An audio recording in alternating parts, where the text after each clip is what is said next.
is Daily Blast Live. We're talking about what you're talking about. You all ready for this? This is a sham. No. Y'all, just stop. Get real. Welcome to DBL. I got two bros. We're going to talk about the movie Bros. Yeah. Good transition. Very good. Good to know. I'm also at the jousting office later this evening in this Renaissance dress. All right. Comedian Billy Eichner's gay rom-com Bros tanked at the box office over the weekend. The movie only brought in $4.8 million. It cost $22 million to make. Now, it was the first time a gay rom-com was backed by a major studio. Critics seem to really like it. It got 91% on Rotten Tomatoes and a 92% audience score. In a tweet, Billy blames straight people, especially in Middle America, and the South, for staying away. And he made a plea for anyone who isn't a, quote, homophobic weirdo to go see the movie, because queer folks don't get this opportunity very often. I just want to get your take on why you think it tanked. First off, first opinion, first thought, why you think, didn't do so well. What do you think? Well, calling me a homophobic weirdo isn't going to get me to the box office. It's not going to drive you there? Yeah, no, okay. Yeah, that's the first thing. I don't like that comment. You know what I mean? I totally get what he's saying. Right. He could have said it another way. I love Judd Apatow. I'm sure if I watch this movie, I would love this movie too, because everything he makes is hilarious. But I'm so sick of this label that are put on people. If I don't watch Dave Chappelle, I'm racist. Like it's getting to the point where it's ridiculous rhetoric, and it's stopping any movement or progress you want to make on that end. You can't be racist, you can't be homophobic, you can't be anti-trans. You can't be all of these things all at once. So as far as that comment he made goes, I'm not a fan of it. But as far as the movie goes, had I seen it, the last two movies I saw was A Pet's Life and Jurassic Park. So I'm not really going to rom-coms because I have two little kids, but it doesn't mean I'm a homophobic weirdo. Yeah, I mean I get why he said it. You know, you work your whole career. I remember when it was just Billy on the street. You know, he's running. Hilarious. People like him. People liked what you did. The issue is rom-coms aren't as big as they used to be. And people, don't forget, we've been in our caves for 2.5 years. Just the repetition of going to the movies, having a friend call, you want to go to the movies? It hasn't happened for a long time. People are out of the rhythm. So when people go to the movies, it's for Top Gun. They want to hear. They want to hear. Wakanda forever. They want to hear the explosions. You know, what if Morgan Freeman and Tim Robbins had done with Shawshank when that tanked at the box office? I think that this still might have a huge life. For on sure. Netflix. Almost the theater at this point should be like, and the theater. So I think he needs to kind of pull back from those comments a little bit and look for the positive, because people aren't going to be like, oh, you called me a homophobic weirdo. Right. Okay, let's do this. That doesn't make me want to go see more of the movie. Right. I agree with you. I also think people aren't going to the movies. I also think rom-coms people aren't going. But also, there was no star in this movie. Billy Eichner's a star, but he's not like, remember Lost City that came out? That was like the last rom-com. You had Sandra Bullock, Channing Tatum, Brad Pitt. That made $30 million in the opening weekend. That's because we know those people so well, and they draw you in. He didn't have anybody else in here. So I wonder if that did it, or perhaps the rom-com situation isn't doing as well. So we'll find out. Let us know what you guys think as well. Speaking of films, a movie about Gabby Petito and Brian Laundrie debuted on Lifetime over the weekend. The movie follows the disappearance and eventual death of Gabby Petito after she went, of course, on a cross-country trip in a van with her fiance Brian last year. Take a look. So I was thinking that we hit the road and we just see what happens. Yeah. I'm sharing our trip with the world. Why would the world care about our trip? What's your guys' names? Gabby. Brian Laundrie. What's going on? How come you're crying? 1 second, I'm so happy and in love, and the next, he's like a total stranger. Okay, so scenes like the video of the Moab police pulling the couple over were recreated in the film. However, and I really want to make this clear to get your take on this, neither Gabby nor Brian's family were involved in the production. It is being released on October 1st, the start, just may I remind you, this month of National Domestic Violence Awareness Month. What do you think about not having the authority, or they're okay with it and just doing it, and so soon? It's been done before, and there's different ways to look at it. You know, without having a family involved, you might look at it like, well, it might be more of a, fair depiction of what happened. Because I know, for example, if it was my daughter, and God forbid, and I had control of the rights, I don't know if I would let a version out that wasn't skewed towards my vision, because I'm biased, obviously. So I don't mind neither family being involved, and I understand the suddenness because this is we have a 3-day news cycle, and if we let another 2 years pass, it's going to be Gabby who. Yeah, first of all, I don't even know. Are they still in civil court of some suit? Is there still some legalities going on I think with he this? was convicted. I know it's posthumously, but we'll find out more about that. But legally, I'm sure civil wrongful death stuff like that is still I'm going sure on. there's something still going on, or maybe not. Maybe I'm mistaken. That point aside, I don't like making a hero out of anybody in any of these circumstances, right? We have the Jeffrey Dahmer thing out now. Now this guy, and he's going to get letters in jail from weirdos that somehow support this crazy behavior, and now he's going to have fans while he's in prison. I think he's dead. Yeah, he's passed away. Yes. Oh, he killed himself. Yeah. Good. Yeah. I always said that out loud because I'm glad he did. Yeah. Yeah. So good for him. But so that kind of takes my point away. Good. No. Good. Yeah. But that, you see what I'm saying? I don't like having these movies that somehow make a hero out of something so disgusting and despicable. And that's what we're starting to see now. And I always go back. I'm such a boomer. I always go back to Wolf of Wall Street. But I'm like, we always use our best-looking actors in our biggest platforms to highlight people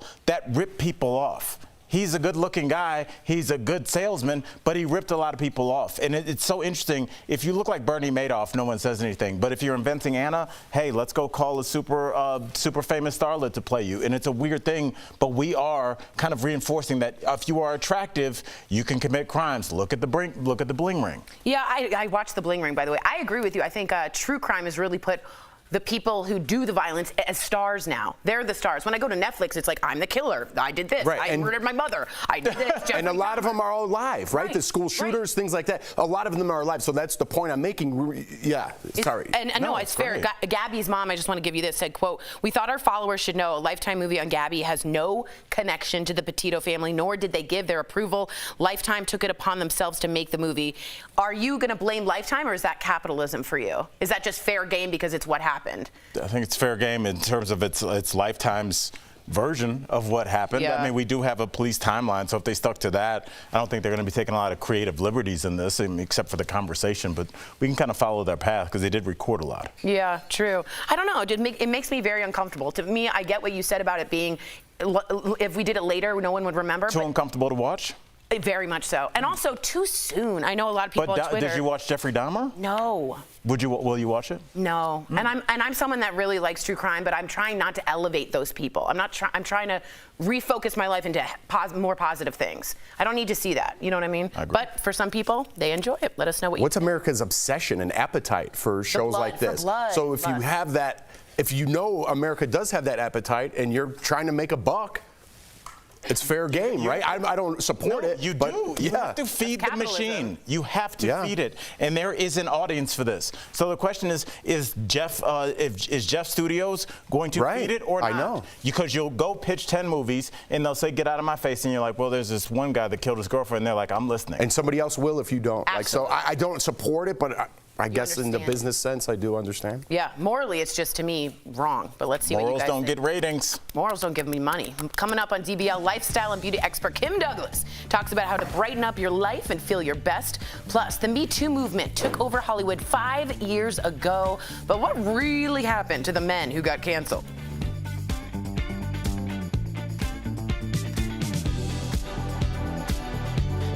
Closed captioning provided by... It's so I'm easily tickled, y'all. It doesn't take much. We're gonna sit here and be right. I know y'all gonna be mad at me, but I'm just telling you the truth. You can smirk all you want. You don't have to tell me to go. Brad Pitt, the counting.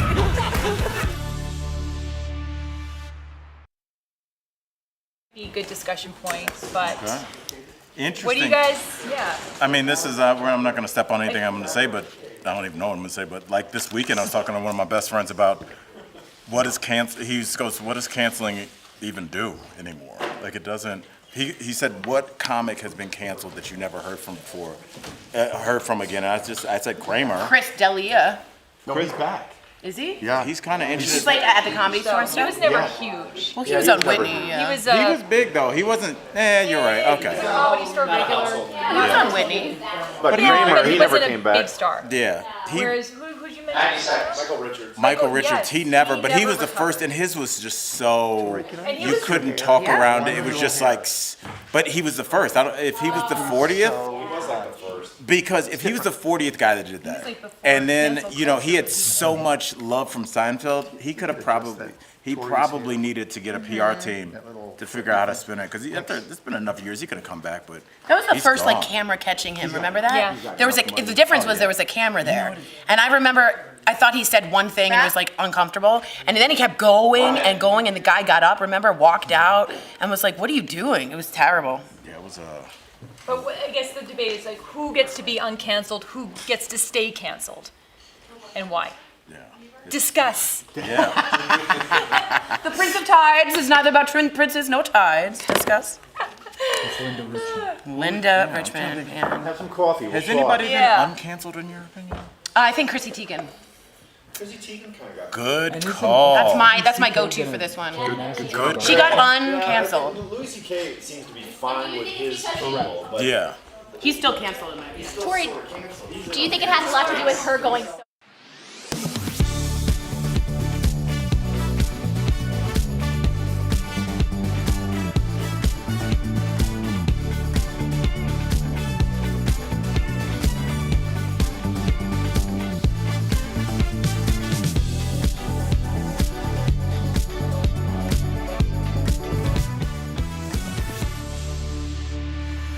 Welcome back. Can you believe it's been 5 years since the Me Too movement launched a wave of accusations against some very big name celebs? So where are they now? Harvey Weinstein, of course, was convicted of rape and is serving 23 years in prison.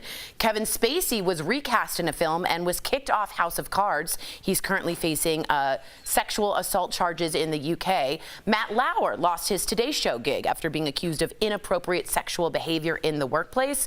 And some stars like James Franco, who was accused of sexual misconduct, have been cast in new projects like the upcoming Fidel Castro movie. He's playing, I believe, Fidel Castro, which is insane to me.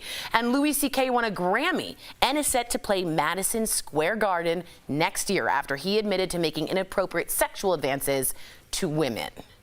Okay, what qualifies you to be canceled or uncanceled? What do you guys think?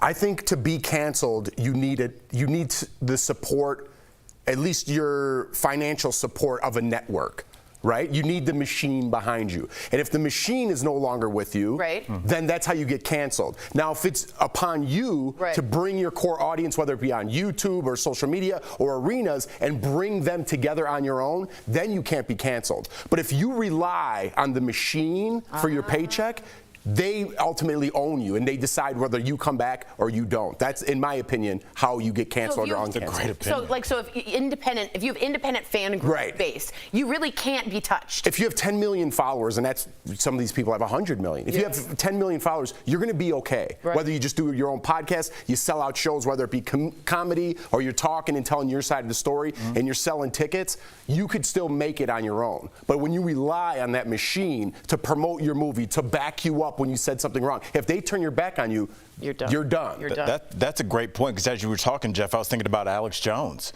I mean, not only has he been canceled kind of from the mainstream, but he was deplatformed from YouTube. It was hard to find his channel, but his fans found him because you can be found, and he still made a ton of money selling brain tonic, whatever he was. But, you know, I always look at canceling, and Jeff, you made a good point when you talk about you have to be at a certain point in your career to be canceled. But after you get past that point, you kind of have a pirate ship at that point. And because if you think about what canceling is, it's what people hire SEO companies, search engine optimization. You'd hire that for a business, say, who's my target audience? That's what being canceled does. It gets rid of all the randoms, and it's like, here's the people that support you. Talk just to them. Don't worry about the other people. He was talking about. Yes, and this is why Louis will always, this is why we won a Grammy. His fans are passionate. It's better, in a weird way, to be Louis, who knows his fan base and knows who hates him, rather than just a comic just being like, I hope everybody likes this. Louis doesn't have to worry about that anymore. So in a weird way, canceling is just something that people strangely pay companies to do for them. Let me ask you guys a question. I agree with that. What I don't understand is Louis C.K., he can go do comedy somewhere else. Why is Madison Square Garden giving him that platform? Why is he getting a Grammy? Madison Square Garden is a venue. It doesn't have an emotion. Yeah, but it certainly wouldn't put up someone like, I mean, I think there would be certain people they'd say absolutely not to. I don't understand why have they had the WWE in there? just don't. They've had some controversies. Agreed. I'm not quite sure why MSG or Madison Square Garden is elevating these people. Money. The same reason why they come back. James Franco is going to be great in whatever he does, right? I know you laughed at it, but he's a good actor. Yeah, and if you could put money in those same pockets that I just said, the machine that's going to turn your back on, well, if you're down here, they're going to keep their back turned. All of a sudden, you're up here, I'll take a piece of that money. Right. If I'm Madison Square Garden, well, Louis did apologize. Here you go, Louis, sign right here. And it's all about money. They think they're doing good, and they think like, oh, we don't support that at our network. Oh, really? I think you do. Yes. I think your network was built off of that. That's what I think. Jeff, don't forget, we saw this play out in real time, brother, in Minnesota with Dave Chappelle with the venue that canceled him last night. And then another And the other one picked him up, maybe 45 seconds later, and he sold out in 4 minutes. So what'd that other venue get out of that? For having emotions. You guys are an empty room with seats. The reason you're depending on these people to fill those seats, these venues don't. Madison Square Garden is a building. Yeah, but I disagree with you. Brands these days do have to have kind of a point of view. The NFL has to have a point of view, and you'd think Madison Square Garden would have some kind of point of view. The next night, Ice Capades are going to be there. Well, Ice Capades didn't do something in a green room that was sort of sexually I don't know. assaulting. You didn't see the documentary on the Ice Capades. It's called Dark Skates. Oh, wow. You heated up the ice. All right, we'll be right back. It's important. Category 5 hurricanes are the strongest storms on the Saffir-Simpson scale. They have winds in excess of 157 miles per hour and can cause widespread destruction. Hurricane Ian made landfall Wednesday with winds of 155 miles per hour, just shy of Category 5 status. This prompted people on social media to ask how many times a hurricane of that magnitude has hit the U.S. So, let's verify. Have only 4 Category 5 strength hurricanes hit the mainland U.S.? Our sources are the National Oceanic and Atmospheric Administration and the University of Miami's Tropical Atlantic Headquarters. More than 270 Atlantic hurricanes have hit the U.S. since record-keeping began in 1851. Most were considered minor hurricanes, but NOAA says there were 4 storms that reached Category 5 strength when they made landfall on the mainland. The first was the Labor Day hurricane in 1935 that hit the Florida Keys. Then there was Hurricane Camille in Mississippi in 1969, Andrew in 1992 south of Miami, and Michael in 2018 along the Florida Panhandle. So, yes, there have only been 4 Category 5 strength hurricanes to hit the mainland U.S. There were also additional Category 5 storms that hit the U.S. territories of Puerto Rico or the U.S. Virgin Islands. Just because a storm isn't a Category 5 doesn't mean it can't cause significant damage. Hurricane Katrina was a Category 5 storm, but weakened to a Category 3 by the time it made landfall near New Orleans in 2005. It remains the nation's costliest hurricane. With your Verify, I'm Brandon Lewis. Are you skeptical of headlines and what you see on social media? We are too. The Verify newsletter answers your questions, clarifies what's true and false, and even includes a daily fun fact. Go to verifythis.com/email to check it out.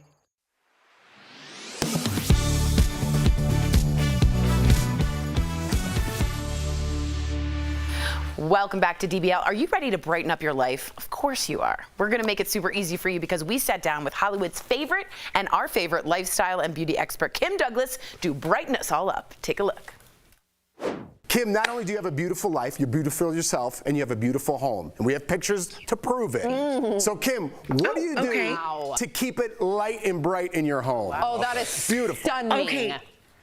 Oh, you guys are so sweet. You know, I had, when my husband was still here and my son was a big football guy and we had all the football players, so everything was kind of brown and dark and chunky and masculine. So when I got here, you guys, I was like, I'm going to make it bright and pink and feminine but you don't all have to have like pink furniture or whatever. Here is my Hollywood secret for you guys. Are you ready? It's as cheap as $3. It's a pink or peach light bulb. What? Yeah. Oh, Tori, Sam, you guys are going to freak out. So there was a celebrity, I'm not going to mention any names, that she was a little bit older than the guys that she was going out with at one point. Madonna. She would call the restaurant before she got. I'm not telling you. I'll tell you when I come to Denver. We don't have to guess Sharon Stone. And listen to what she did. Oh my God. And you guys, when she would go to the restaurant, she would make them change all the light bulbs so that it would glow down on her and give her a soft glow. So if you put in peach or pink light bulbs, when I entertain, I change my light bulbs out And when people come in, all the pictures, everybody looks gorgeous. If you don't believe me, there is it. What? Is that the one without? Yes, that's the one where it just is like fabulous. Are you ready? Look.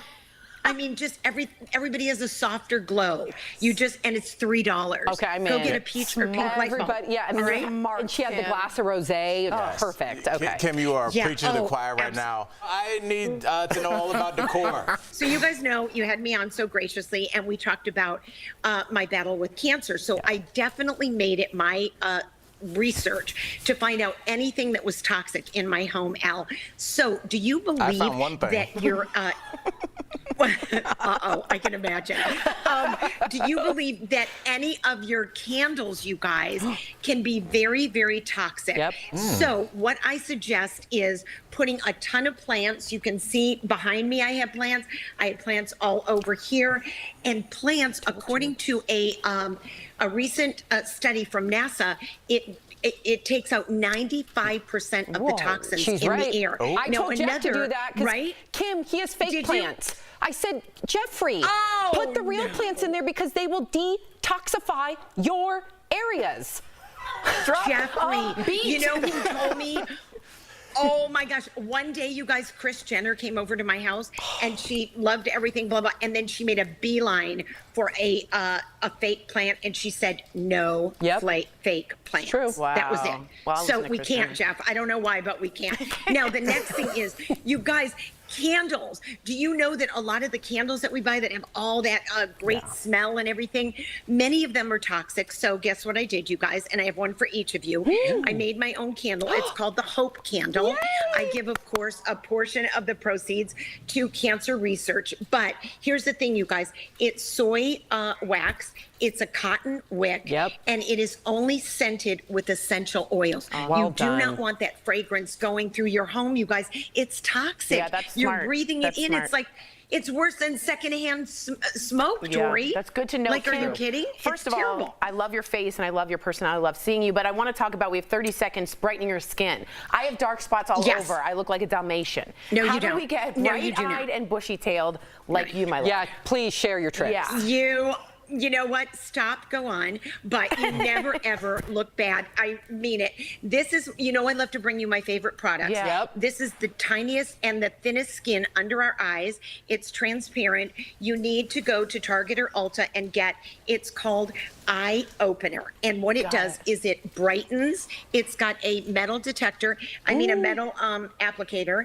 And you go like this, and what it does, brighten, tighten, and lighten the skin. Brighten, tighten, lighten. Yes. You guys, Ulta, Target, so easy, so fun by Womaness. You're going to love it. I love Womaness. I love you. I'm obsessed with Womaness. You Me got too. me into Womaness. Yes, I'm obsessed. It works. It really does work. Kim, we can't wait to see you again, hopefully in person next time. come on DBL now. Nation, if you want to We need follow you here. Kim on tour, go to Womaness on Instagram or check out the Womaness After Party group on Facebook for more. We appreciate you, Kim. We miss you. Bye, you guys. I love you all. Promotional consideration is brought to you by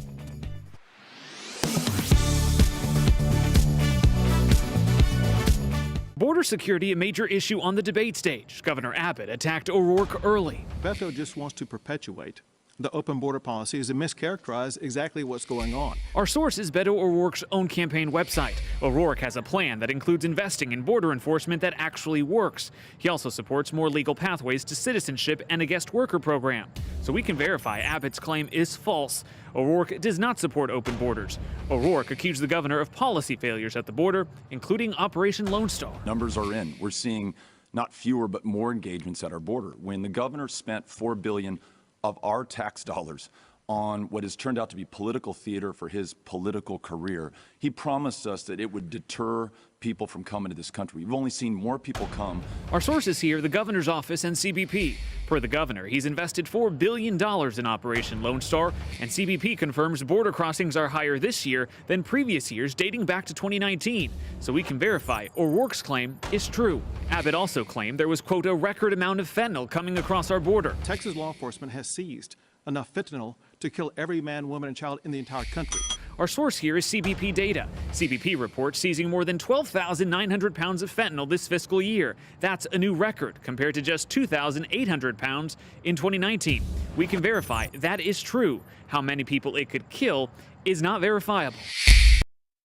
Some of the images out of Florida this week have been hard to believe, and some you shouldn't believe. So let's look at some of the wildest viral posts we're seeing online, digging into the details using these sources. We're going to start with a classic hurricane hoax.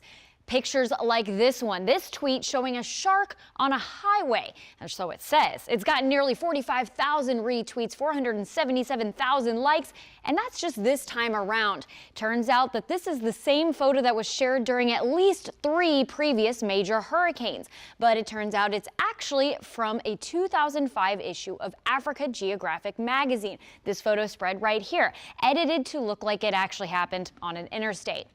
Okay, how about this video right here with more than 200,000 views showing people partying on a balcony supposedly during Ian's lightning strikes? Something's on fire! Now, we were able to find exactly where this video was taken in Fort Myers, which is near where Hurricane Ian made landfall, but it's an old video posted to both Imager and TikTok months ago, not during the hurricane. And here's another video showing a massive seal scooting along the sidewalk, supposedly in Florida. More than 15 million people have watched this video, which was actually taken in 2020 in a coastal town in southern Chile. Don't worry, according to an Argentinian news outlet that reported the story at the time, the Chilean Navy and local community helped the seal get back to sea. Check out this photo of a flock of flamingos hanging out in a bathroom hunkered down for the storm. It turns out this one is real. The flamingos live at Sunken Gardens Park in St. Petersburg, Florida. They shared the photo from their official account to let people know the flamingos were having a hurricane party in the bathroom, eating, drinking, and dancing. Sounds like a good way to ride out a storm to me. If you have something you want us to verify, send it our way. With your Verify, I'm Abby Larico.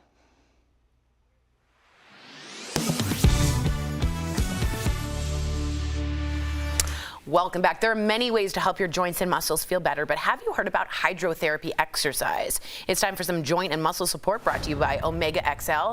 So hydrotherapy exercises are specialized movements, and they're done in warm water to help loosen those tight, tense muscles since there's no gravity underwater. Hydrotherapy exercises may be more comfortable for people with joint pain.